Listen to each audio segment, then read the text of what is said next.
नमस्कार, मैं हूं दीपक आर्या और आप हमारा चैनल देख रहे हैं इंडिया फेस।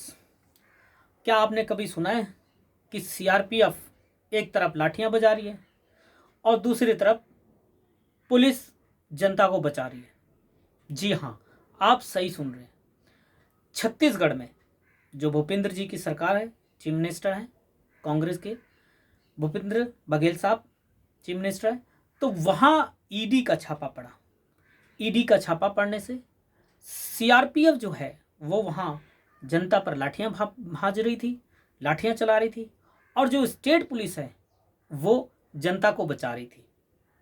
ये भारत में पहली बार हुआ है कि आपस में ही सेंट्रल और स्टेट के जो पुलिस है उसके बीच में मतभेद देखा जा रहा है।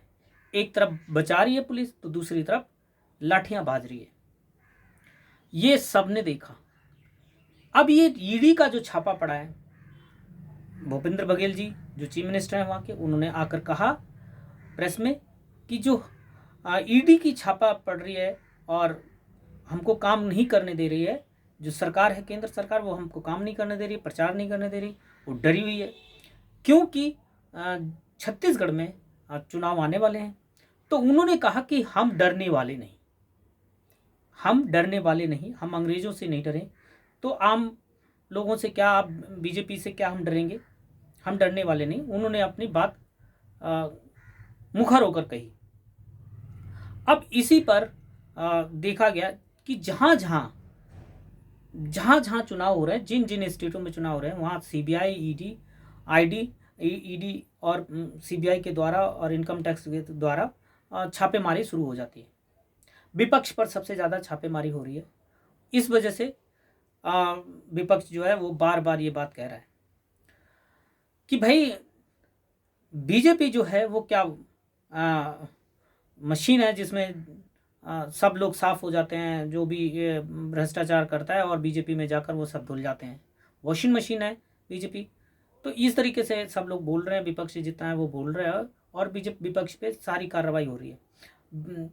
बीजेपी को डर इस बात का लग रहा है कि 2024 का चुनाव उसे जीतना है और इसलिए वो छापेमारी कर रही है। और ये विपक्ष कह रहा है छापेमारी करने से क्या है कि उनको ये रोका जा रहा है कि ये चुनाव के लिए काम ना कर सकें, चुनाव के लिए प्रचार ना कर सकें, चुनाव में उतर ना सकें, रोड पर उतर ना सकें। तो इस तरीके से ये भूपेंद्र बघेल जी कह रहे हैं। उधर मल्लिका खड़गे अर्जुन जी जो कांग्रेस के अध्यक्ष हैं, और उन्होंने बड़ी मुखर होकर कहा कि चाहे कुछ भी हो जाए हम डरने वाले नहीं हैं।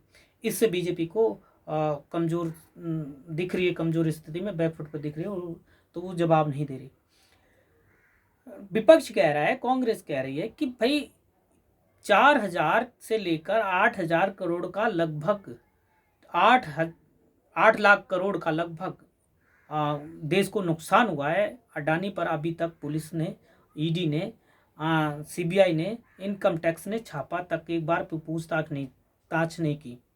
उधर सेबी ने भी कुछ नहीं कहा, कुछ भी नहीं। तो इस वजह से कि ये सारे जो छापेमारी हैं वो विपक्ष पर ही हो रही हैं।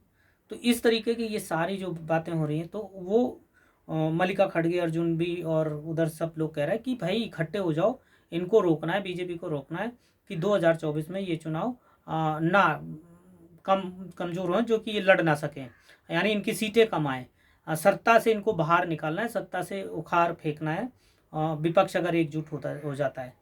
तो इसी तरीके से तो ये चीज़ें हैं। बहुत बहुत धन्यवाद, आपने हमारी खबर देखी और इसके लिए बहुत बहुत धन्यवाद। आगे भी खबर बनाते रहेंगे।